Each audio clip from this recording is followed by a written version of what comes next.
이제 빈칸 노트 출발할 텐데요. 이제 8회차 시작할 거고요. 여러분들이 빈칸 노트가 여러분들 시험 지문을 독해하시는데 큰 도움과 자양분이 되기를 바랍니다.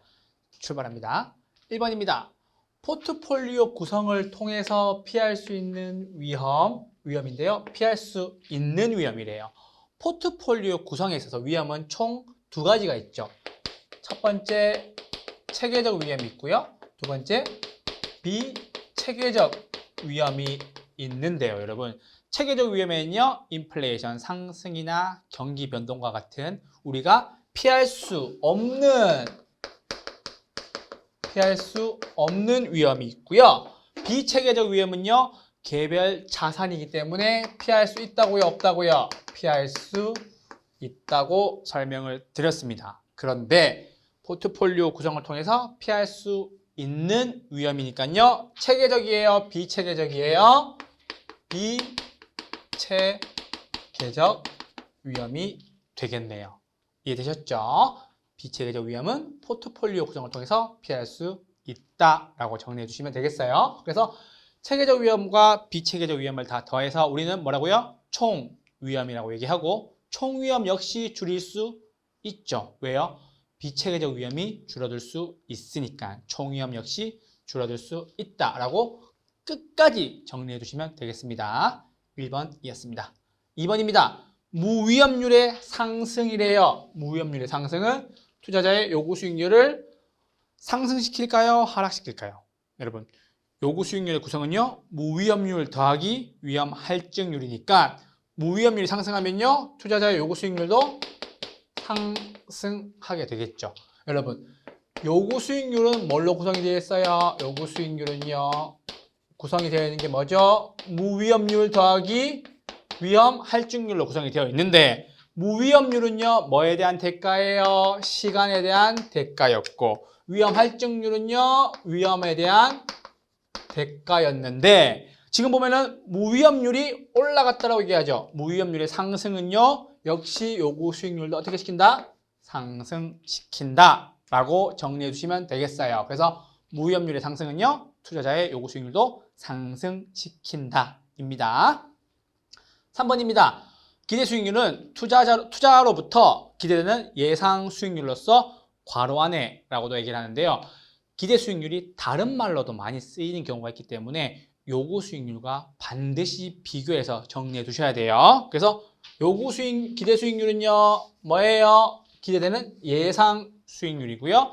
우리는 기대 수익률을 다른 말로 내부 수익률이라고도 한다라고 정리해 두셔야 되겠어요. 그래서 기대 수익률 혹은 내부 수익률이 뭐보다 커야 되겠어요?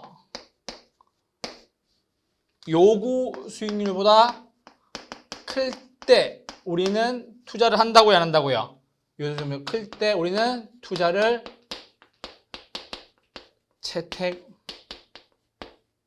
채택한다고요. 그래서 기대 수익률과 내부 수익률이 동의어라는 거 정리해 두시고 요구 수익률은 뭐예요? 최소한의 수익률로서 뭐라고도 얘기하죠? 기회비용이에요 라고도 정리한다고 말씀을 드렸습니다.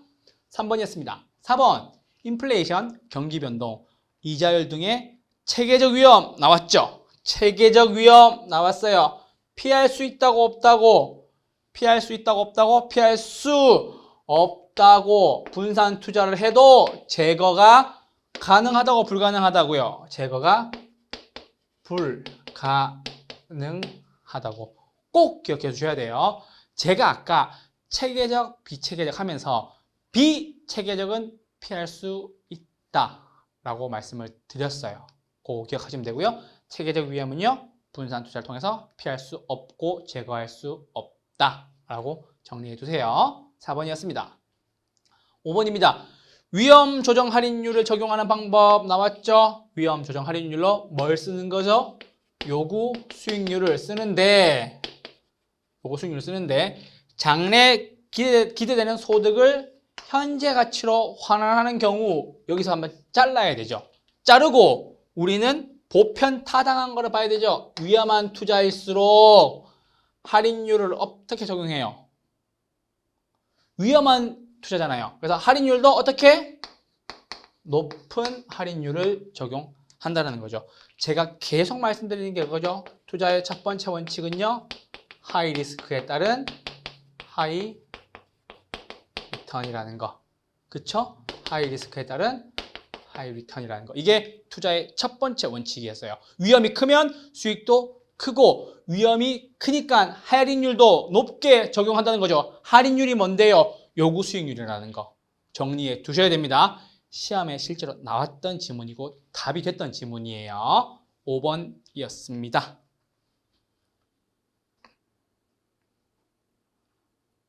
자, 이제 6번 할 차례인데요. 포트폴리오 구성을 통해서 포트폴리오 구성 간의 상관관계를 얘기하는 거죠. 자, 근데 여러분, 제가 아까 포트폴리오 정리하면서 3, 4라고 말씀드렸고 우리 시험도 34회라고 말씀드렸어요. 그래서 밑에 있는 나머지 3개는 효과가 있고요. 맨 위에 있는 네 번째 거는 효과가 없다고 말씀드렸고 요게 플러스 1이라고 말씀드렸어요. 그쵸? 그리고 3, 4 포트폴리오니까 효과가 없는 플러스 1과 동일한 방향으로 움직였을 때 효과가 있지만 효과가 크다고 말씀드렸어요. 작다고 말씀드렸어요. 크다고 말씀드렸고 다른 방향으로 움직이는 거는 효과가 크다라고 말씀드렸고 마이너스 1일 때 포트폴리오 효과가 가장 크다, 최대라고 말씀드렸어요. 그래서 3, 4라고 말씀드렸고 이게 플러스 1은 효과가 있다고요, 없다고요? 효과가 없다라고 말씀을 드렸던 게 있었어요. 그래서 포트폴리오 구성 딱 나왔죠? 그래서 나오면은 상관관계 계수가 나올 거고요. 당연히 플러스 1 같은 방향, 다른 방향 마이너스 1일 때 효과가 있다고 없다고 효과가 없고 이거는 동일한 방향이니까 효과가 있지만 효과가 크다 작다 효과가 작고 이것도 효과가 있지만 다른 방향으로 움직인 거 효과가 크다라고 얘기하고 마이너스 1일 때 효과가 최대가 된다는 거 말씀드렸죠. 그래서 제가 계속 말씀드린 게 3, 4 말씀드렸던 거 효과가 없는 거 효과가 있는 거 효과가 있다고 없다고 없다고 정리드렸던 거 요거 3, 4 포트폴리오였어요. 꼭 기억해 주시고 상관관계가 얼마래요? 플러스 1이라고 나왔죠. 그래서 포트폴리오 구성을 통한 위험 절감 효과가 있어요, 없어요? 효과가 그냥 없다라고만 정리해 두셔도 됩니다. 상관관계에 따른 포트폴리오의 효과였습니다. 7번입니다. 평균 분산 지배 원리에 따르면 수익률이 같을 때 위험률이 커요, 작아요? 위험률이 낮은 투자안이 선호가 되죠. 왜요? 수익률이 같을 때 위험률이 높은 것들을 다 지배하죠. 뭐가요? 위험률이 낮은 투자안이 위험률이 높은 투자안들을 다 지배해 버리는 거고 두 개의 위험이 같으면 수익률이 어떤 투자안이?